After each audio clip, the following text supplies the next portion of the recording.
오늘 함께 나눌 말씀을 함께 찾아보도록 하겠습니다. 오늘 신약성경 두 군데입니다. 먼저 마가복음입니다. 마가복음 9장 30절부터 37절까지 말씀. 마가복음 9장 30절부터 37절까지 말씀입니다.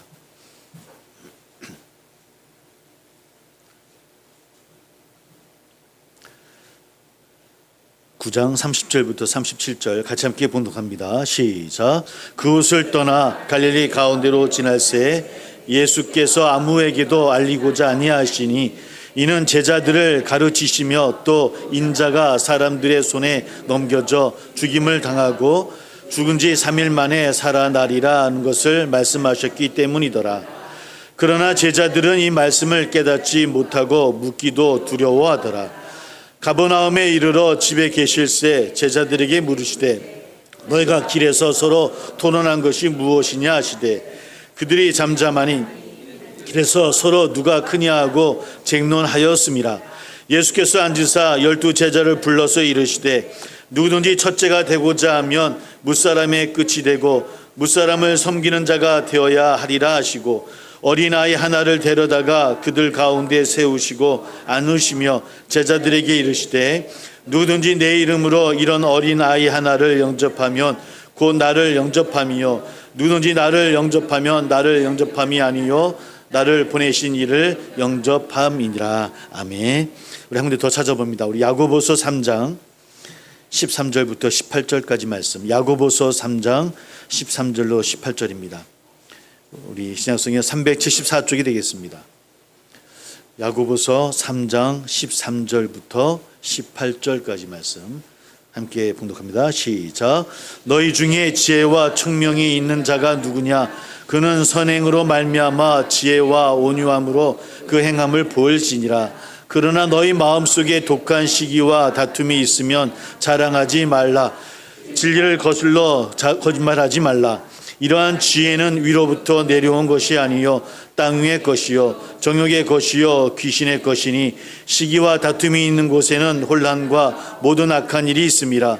오직 위로부터 난 지혜는 첫째 성결하고 다음에 화평하고 관용하고 양순하며 긍휼과 선한 열매가 가득하고 편견과 거짓이 없나니 화평하게 하는 자들은 화평으로 심어 의의 열매를 거두니라. 아멘. 할렐루야. 감사 영광을 돌립니다. 우리 함께 예배할 수 있도록 인도하여 주신 주님, 오늘 복된 주일이 되기를 소망합니다. 우리를 통해서 많은 사람들이 기쁨을 얻으며 우리를 통해서 하나님을 바라볼 수 있는 귀한 일들이 많이 일어나기를 소망합니다. 늘 그 마음으로 나아가는 우리 성도님들을 기억하여 주시고 우리 성도님들의 그 발걸음 한 걸음 한 걸음을 주님께서 동행하여 주셔서 저희들을 통해서 하나님 놀라운 일들을 이루어 주시고 하나님 나라를 이루어 나가는 일들이 많이 일어날 수 있도록 함께하여 주옵소서. 그 신앙의 여정 가운데서도 그러나 녹록지 않은 우리의 삶의 모습 앞에 맞닥뜨릴 때가 많이 있음도 고백합니다. 하나님 저희들에게 힘도해 주시고 지혜해 주시고 또 좋은 길로 인도해 주셔서 하나님 할 수 있거든 늘 좋은 일이 많이 일어나기를 소망합니다. 그러나 부딪히는 벽 가운데서도 하나님 저희들 포기하지 아니하도록 다시 일어나며 회복하는 일들이 우리 가운데 일어나게 하여 주시옵시고 그런 기적의 삶을 사는 우리 세상의 성도님들 다 될 수 있도록 하나님이여 함께하여 주옵소서. 오늘도 귀한 예물로 드려지는 귀한 손길이 있는 줄 압니다. 하나님 그 손길 축복해 주시고 더 이 땅 위에 충만한 삶을 누리기를 소망합니다. 보이지 않는 곳에서 교회와 성도님들을 위해 기도하며 또 헌신하는 그 눈물의 기도도 있는 줄 압니다. 하나님 다 허방해 주셔서 나누며 베푸는 복도 허락하여 주옵소서. 말씀 가운데 은혜 허락하여 주옵시고 오직 주님만이 영광받아 주옵소서. 예수님의 이름으로 감사하며 기도하옵나이다. 아멘. 우리 소리 한번 인사 나누겠습니다. 늘 주의 길을 걸으세요 라고 소리 인사 나눕니다.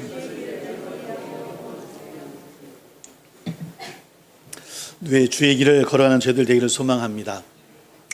문득 주중에 서신서를 묵상하다 이런 생각을 해보았습니다. 만약에 바울이 개척하고 또 목회했던 이 초대교회들의 문제가 없었다고 한다면 어떻게 됐었을까라는 생각해 보았습니다. 아마 서신서도 없었을 것 같고 바울의 그런 이야기도 많이 듣지 못했겠다라는 생각을 해보게 되어집니다. 우리 그토록 초대교로 돌아가자 하지만 그러나 그 초대교회들이 문제가 있었기 때문에 바울은 그들에게 서신서를 보낼 수 있었고 또 우리가 신앙의 모습들을 서신서를 통해서도 또 되돌아보게 되어지는 않았을까, 뭐 이런 좀 엉뚱한 생각을 해보면서 우리 삶 가운데 문제가 없을 수가 없겠죠. 그러나 지혜롭게 하나님 말씀 가운데서 잘 이겨낼 수 있는 우리 교회도 또 우리 성도님이 다 되었으면 좋겠다라는 그런 생각을 해보게 되어졌습니다. 사업하는 분들이 종종 이런 말씀을 합니다. 사장님이 안 계실 때 직원들이 어떻게 하는지를 보면 그러니까 그 사장님의 됨됨이를 알 수 있다라는 그런 말씀들을 하시더라고요.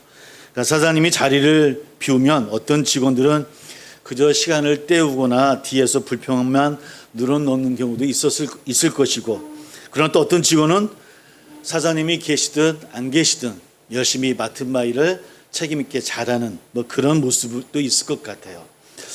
여러분은 어떤 모습을 선택하시겠습니까? 우리가 그 직원이라고 한다면, 그리스도인이라고 한다면 말과 행동이 바로 이래야 하지 않을까.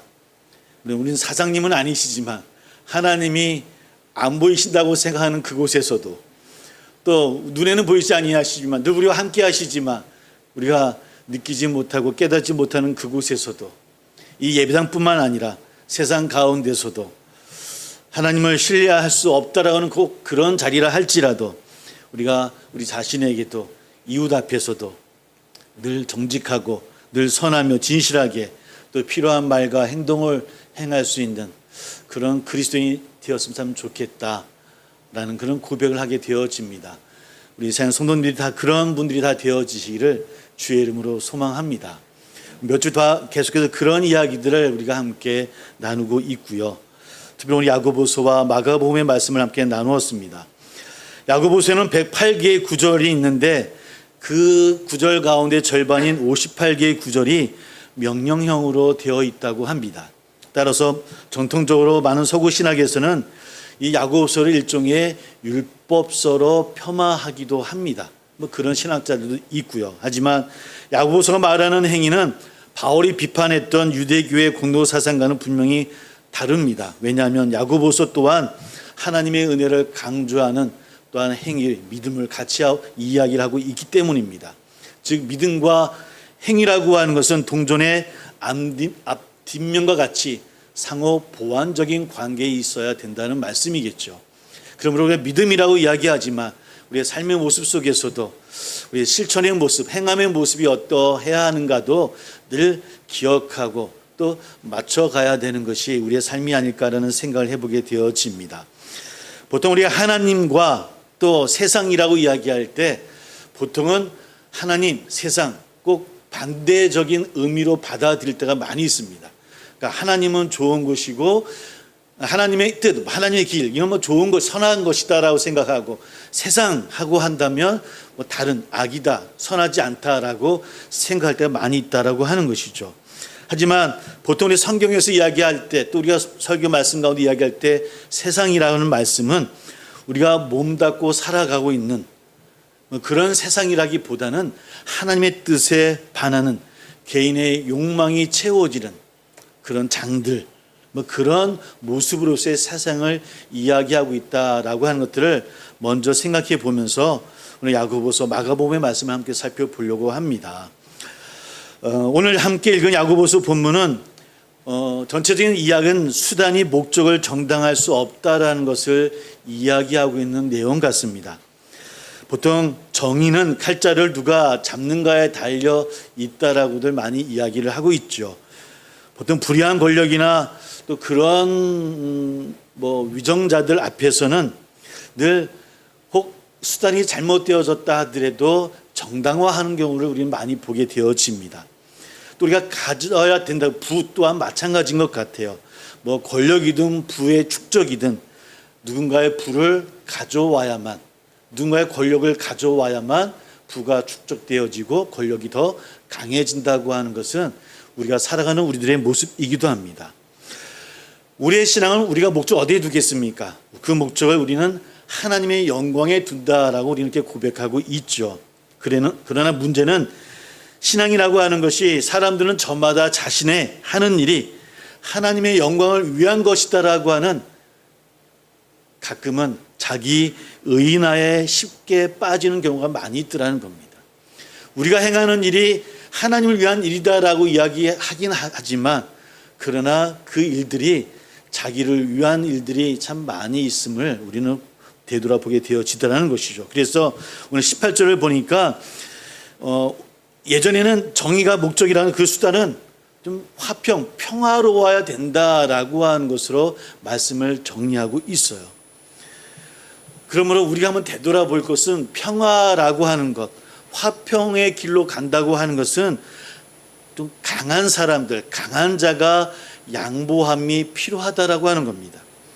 겸손은 상대가 이를 인정하고 함께 낮아질 때 의미가 있지 않겠습니까? 그러므로 강한 자가 좀 양보하는 것, 많이 가진 자가 양보함에 우리가 먼저 생각을 해야 된다는 것이죠. 강자가 양보하고 낮아지는 경우가 우리 역사 가운데 얼마나 많이 있었을까요? 사실은 저도 이렇게 이야기하지만 그것이 어렵기 때문에 많지는 않았던 것 같아요. 권력이 있는 사람이 또 많이 가진 사람이 양보하는 그런 역사들이 우리 가운데 많이 있지 않더라는 겁니다. 교회나 사회가 통상 택하는 것은 뭐로 택합니까? 우리 보통 민주주의 절차를 거쳐야 된다고 하는데 다수결의 원칙에 따라서 모든 것을 결정하게 되어지죠. 그러나 그 다수결의 원칙도 사실은 강자를 정당화하는 경우가 참 많이 있더라는 겁니다. 말씀 읽으면 읽을수록 그런 걸 많이 생각하게 되어집니다. 우리 신앙이라고 하는 것, 우리가 하나님의 뜻을 가지고 살아간다고 하는 것은 어떤 뜻일까? 좀 되돌아보면 강자의 위치에서 그저 다수결의 위치로 그것이 민주적이다라고 외치는 것뿐만 아니라 어쩌면 소수가 다수가 되어가는 그 과정을 배워나가는 것이 우리가 얘기하는 민주적인 그런 절차, 또 하나님이 원하시는 겸손의 모습이 아닐까. 그렇게 낮아지라 말씀하시는 것이 주의 뜻이 아닐까. 또 지금 그렇게 이 땅에 오셔서 살아가신 것은 아닐까라는 그런 생각을 오늘 야고보서의 말씀 가운데서 생각해 봅니다. 그런 말씀을 가지고 같은 맥락으로 마가복음의 말씀을 한번 함께 살펴보고자 합니다. 오늘 마가복음 본문 9장 30절을 보니까 그곳을 떠나라는 말씀, 그 문장으로 시작되어지고 있습니다. 그곳은 어디입니까? 지난주에도 나눴던 베드로가 예수님을 그리스도로 고백했던 빌립보 가이사랴라는 그곳을 떠나면서 있었던 이야기가 오늘 함께 읽었던 말씀의 이야기입니다. 지난주에 살펴보았듯이 베드로의 신앙 고백은 옳았지요. 그러나 그동안 예수님이 들려주셨던 그 복음을 베드로는 제대로 잘 이해하지는 못했다라고 나눠봤습니다. 자기 생각에 사로잡혀서 순환을 예고하는 예수님을 가로막고 예수님을 꾸짖까지 했던 베드로를 우리는 지난주에 만나보았습니다. 그러함에도 불구하고 예수님은 포기하지 아니하시고 오늘 말씀을 살펴보면 다시 제자들에게 순환과 부활에 대해서 두 번째로 또 설명을 해 주시고 계셔요. 땅의 지혜에 사로잡힌 제자들이 하늘의 지혜를 깨닫기를 원하시는 것이 예수님이셨고 그래서 제자들에게 또 말씀을 하시고 또 말씀을 하시는 것 같습니다. 그러함에도 여전히 제자들은 깨닫지 못합니다. 아니 오히려 전보다 더 심합니다. 그래서 오늘 말씀 읽어보니까 그들은 가는 길 가운데 누가 가장 큰 사람이냐라고 하는 그 주제로 서로 다투었다라고 기록되어져 있습니다. 그러니까 어떤 뜻이겠습니까? 제자들이 왜 다퉜겠습니까? 예수님께서 로마 제국의 압제로부터 자신들을 해방시키고 우리가 독립국가가 되어지면 너나 나나 누가 더 높은 자리에 앉을 수 있을까? 이런 얘기 했다는 겁니다. 내가 더 높은 자리에, 우리가 더 높은 자리에 있어야 되지 않겠어? 저 사람들보다 이렇게 누가 더 크고 작으냐의 문제 가지고 서로 다투었다고 하는 겁니다. 오늘 이것도 마가복음의 말씀 읽어보면 길이라는 단어가 두 번 나옵니다. 오늘 예루살렘으로 가는 길에서 생긴 길이었거든요. 그러니까 지금 길을 가는 가운데 제자들의 다툼이 있었고 주님은 주님의 길을 걸어가고 있습니다. 달리 이야기하면 오늘의 마가복음의 말씀은 함께 같은 길을 가고 있음에도 불구하고 그 목적지는 달랐다고 하는 겁니다. 그 제자들과 예수님의 가는 그 길이 달랐던 그 이야기를 우리에게 들려주고 있다는 겁니다. 황제의 도시 빌립보 가이사랴에서 베드로가 예수를 향해서 주는 그리스도라고 고백합니다. 예수님은 제자들에게 당신이 메시아라는 사실을 또 말씀하셨고요. 숨기지 아니하셨고 다만 외부에는 알리지 말라라고 이야기했던 것이 지난주에 나누었던 말씀입니다. 그때부터 제자들은 그들이 예수님 따라 예루살렘으로 가면 우리가 한 자리는 할 수 있을 것이다라고, 그들이 원했던 로마를 물리치고 아마 세상을 호령하는 그런 자리에 있을 수 있을 것이다라고 제자들은 생각했던 것 같습니다. 그러나 우리는 알고 있죠. 그 기대가 헛된 망상이라고 하는 것을. 예루살렘으로 가는 그 길 끝에는 무엇이 기다리고 있었습니까? 예수님의 십자가였습니다. 왕관이 아니라 가시면류관이었습니다. 그리고 당신이 친히 못 박혀 죽으실 끔찍한 십자가 형틀이 그 길 끝에 기다리고 있습니다. 그 사실에 대해 예수님이 이미 마가복음 8장에서 인자가 많은 고난을 받고 장로들과 대제사장들과 서기관들에게 버림받아 죽임을 당하고 사흘 만에 살아날 것이다 라고 분명히 제자들에게 말씀해 주셨거든요. 그러나 베드로는 제자들의 기대를 가득 담아서 예수님이 그렇게 하시면 절대로 안 된다고, 아니 그 길로 가시면 안 된다라고 여전히 사람의 생각에 사로잡혀서 예수님을 꾸짖다가 우리가 사단아 내 뒤로 물러가라는 더 꾸지람을 들은 것을 함께 나눴습니다. 제자들은 이해도 못했고 아니 이해하려 하지도 않고 있는 것 같아요. 예수님께서 예루살렘에서 고난받아 죽을 것이라는 그 말씀 자체를 그들은 거부하고 있다라고 하는 겁니다. 그때 예수님께서 베드로와 요한과 야고보 세 제자를 데리고 높은 산, 헬몬산이라고 이야기하는 분들도 있습니다. 그 산에 올라가서 모세와 엘리야와 함께 대화하시는 신비한 모습을 그 세 제자들에게 보여주십니다. 비몽사몽가 아닌지 환상가 아닌지 모르겠습니다. 그 제자들은 그 구름 속에서 그 가운데서 이는 내 사랑하는 아들이니 너희는 그의 말을 들으라 라는 음성을 듣게 되어집니다. 이는 내 사랑하는 아들이니 그의 음성을, 그의 말을 들으라 라고 음성을 듣죠. 어땠을까요? 과연 그 제자들은 그 주님의 말씀을 듣고 그 음성을 따라 나아갔을까요? 빌립보 가이사랴를 떠나서 갈릴리 가운데로 통과하심으로써 본격적으로 예루살렘을 향하는 그 길에 서 있는데, 하지만 제자들은 여전히 예수님의 그 말씀을 듣고 있지는 않은 것 같습니다. 아니, 회피하고 있습니다. 두려워하고 있습니다. 왜 두려워하겠습니까? 나눴듯이 주님께 호되게 아마 베드로가 혼나는 모습을 보았기 때문에 두려워할 수도 있었을 것이고요. 아마도 그들의 마음은 주님의 말씀과 어긋나 있다라고 하는 것을 나타내는 그런 기록일 수도 있었을 것이고, 아니 주의 말씀을 받아들이기 싫었기 때문은 아니었을까? 정반대로 나가는 그들을 향해서 주님께서 가버나움에서 제자들에게 이렇게 묻습니다. 너희가 아까 그 길에서 서로 토론한 것이 무엇이냐라고 묻습니다. 제자들은 침묵합니다. 부끄러웠기 때문이 아니었겠습니까? 왜 누가 더 크냐라는 것 가지고 서로 다투었으니까요. 더 큰 어른이 길에서 누가 더 크냐의 문제로 다투었다는 게 이상하게 보일지는 모르겠습니다. 그러나 당연하죠. 그러나 그들이 다툰 것은 아이들처럼 단지 누가 더 크냐 더 작으냐 그런 문제가 아니라고 하는 겁니다. 예수님이 가시는 그 길을 그들은 받아들이지 않았고 거부하고 있다는 그런 이야기입니다. 같은 길을 걸어가고 있지만, 예수님과 함께 가고 있지만 전혀 다른 길을 걸어가고 있는 제자들을 우리는 함께 만납니다. 그런데 문제는 21세기 그 제자들의 모습이 오늘 우리들의 모습 가운데서도 있다라고 하는 겁니다. 우리도 주의 뜻을 따라 살겠노라고 고백하지만, 주를 믿는 그리스도인이라고 고백하고 있지만, 주의 길을 가겠노라고 함께 가고 있지만 우리는 어떠한 길을 가고 있는지요?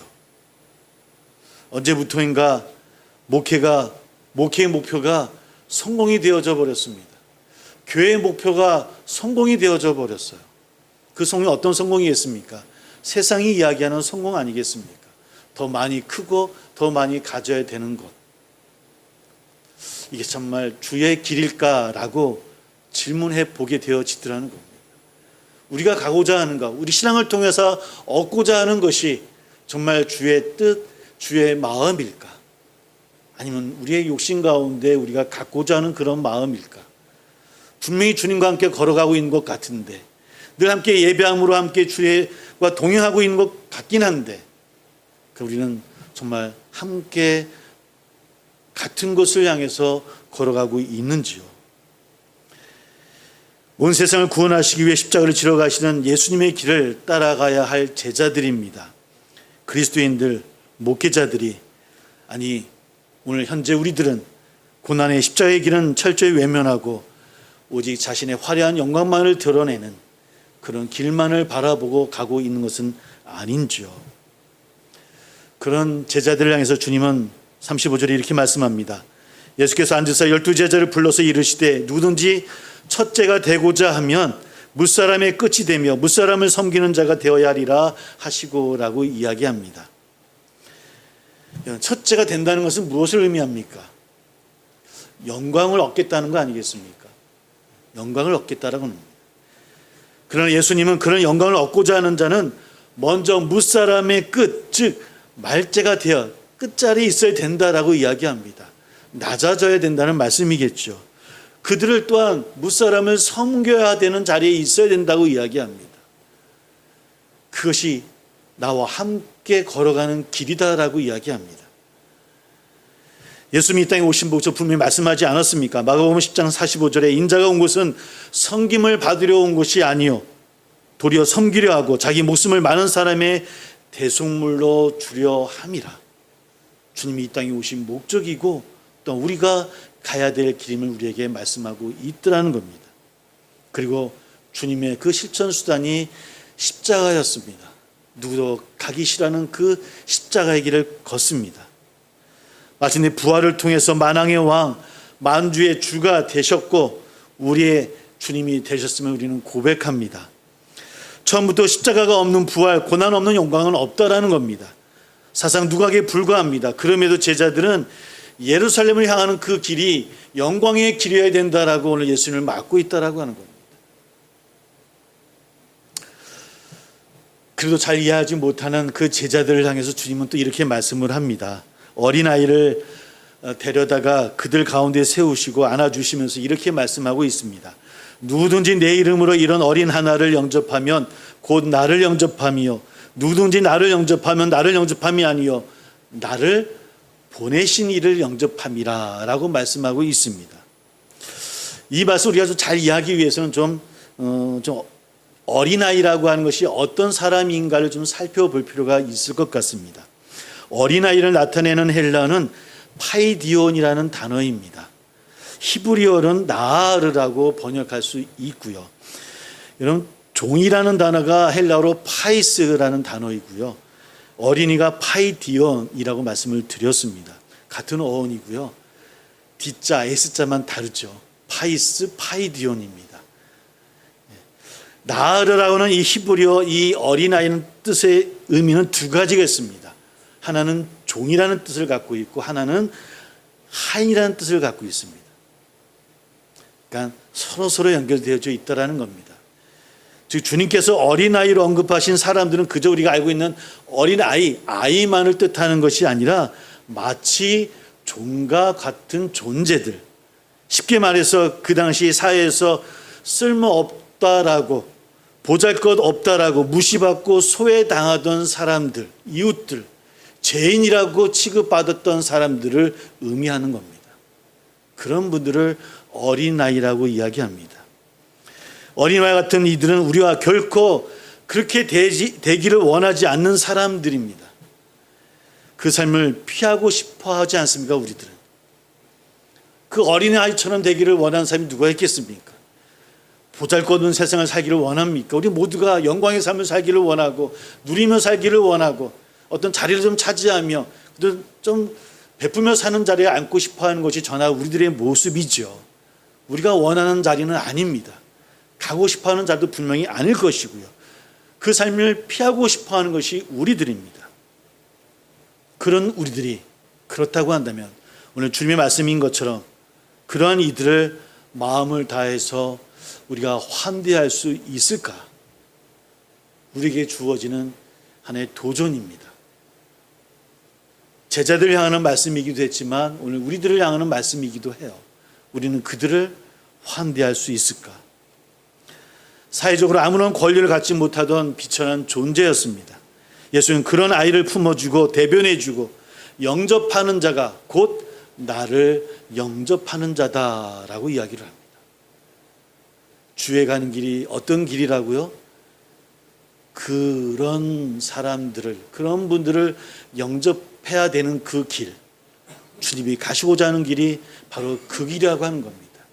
제자들은 지금 영광을 바르는 그 길을 걸어가고 있지만 주님은 아니다라고 이야기를 합니다. 영접하라는 단어를 또 찾아보았습니다. 헬라어로는 데코마이라는 단어이더라고요. 그 의미를 찾아보니까 이렇게 되어져 있습니다. 내 도움이 필요한 그 사람을 왕이신 주님의 권위 아래 극진히 높이라는 의미가 담겨져 있습니다. 그러니까 주님의 권위 아래 극진히 그를 대접해야 된다는 겁니다. 좀 따뜻한 마음으로 어려운 사람이구나 불쌍히 여기는 그런 마음이 아니라 우리가 왕으로 고백하고 있는 주님의 권위 아래 극진히 모셔야 된다고 하는 겁니다. 그러니까 내가 생각하는 수준 이상으로 환대해야 된다는 겁니다. 너무 어렵습니다. 우리가 그렇게 행할 수 있을까? 글이나 말로는 쉬운 것 같지만 우리의 실제적인 삶 속에서 솔직히 이야기합니다. 우리 불가능하지 않습니까? 불가능한 삶을 우리가 살아가고 있지 않습니까? 우리가 그렇게 극진하게 주님의 그 권위 아래 그들을 높이며 살아갈 수 있을까? 그러나 사랑하는 성도 여러분, 그런 세상은 우리 가운데 일어나지 못하는 불가능한 일이긴 하지만 그러나 오직 하나님께서 통치하시는 그 나라에서는 실현되는 일임을 깨닫기를 주의 이름으로 소망합니다. 그리고 예수님께서 바로 그 나라를 가지고 이 땅에 오심도 깨닫기를 소망합니다. 그리고 우리는 주님을 주와 그리스도의 하나님의 아들로 믿는 까닭에 그리고 우리는 이 자리에 함께 예배하고 있습니다. 그러므로 사랑하는 성도 여러분, 그러므로 사랑하는 세상의 성도 여러분, 예수님만이 우리의 소망이 되는 겁니다. 우리는 할 수 없지만 주 안에서는 가능하다라는 겁니다. 그 소망을 품고 세상 가운데 살아가는 존재가 바로 그리스도인입니다. 어렵지만 불가능한 것이 우리의 삶의 실제긴 하지만 그러나 그 소망을 품고 한 발자국 한 발자국 좀 뒤틀리고 흔들려도 함께 손을 붙잡고 나아가는 신앙의 여정을 우리 신앙 공동체가 함께 나가는 삶, 그것이 바로 신앙입니다. 그런 마음을 갖는다고 한다면 그저 우리의 목표가 성공이다라고 신앙을 가지고 나아가는 그런 목표를 갖지는 않을 것 같습니다.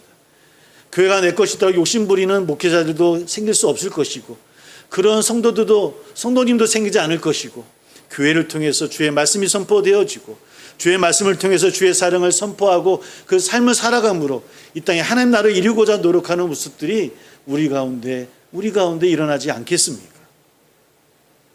근데 왜 못합니까? 우리는 다른 길을 가고 있기 때문 아니겠습니까? 많은 분들이 같은 길을 가는 것 같지만 그러나 생각이 달라서 결국 도달하는 목적지가 다른 분들이 많이 있는 줄 압니다. 그들은 시작은 거룩한 성령으로 하지만 그러나 마치는 것은 타락한 육신의 추한 본성의 모습들이 참 많이 있습니다. 우리 눈으로 보고 있고 듣고 있기도 합니다. 그동안 우리가 예수님과 같은 길을 가려고 애를 썼지만 그러므로 사랑하는 성도 여러분, 그보다 더 중요한 것이 있습니다. 주의 길을 걷고자 노력하고 애를 썼지만 중요한 것이 있습니다. 그것은 예수님과 같은 길을 가되 예수님과 다른 생각이 아닌 같은 생각으로 가야 된다는 겁니다. 오늘 이 생각을 꼭 함께 묵상하고 또 나눌 수 있는 오늘 이 주일이 되기를 소망합니다. 예수님의 말씀에 순종해야 한다는 것인데 이를 위해 반드시 필요한 것이 예수님의 십자가와 부활입니다. 십자가 부활을 경험하기 전까지는 심지어 예수님의 제자들조차 그들은 우리와 다를 바가 없었습니다. 그들이 그 십자가와 부활을 깨닫고 나서야 주의 길을 걸었던 것처럼 우리 신앙 가운데 다시 십자가 앞에 서는 저나 우리 되기 소망합니다. 부활의 능력이 우리 가운데 일어나기를 소망합니다. 그래서 주와 함께 한 발자국 한 발자국 나아가는 어떤 길을 가든 늘 승리하며 나아가는 우리 세상의 성도님들이 다 되어지시기를 주의 이름으로 축복합니다. 함께 기도하겠습니다.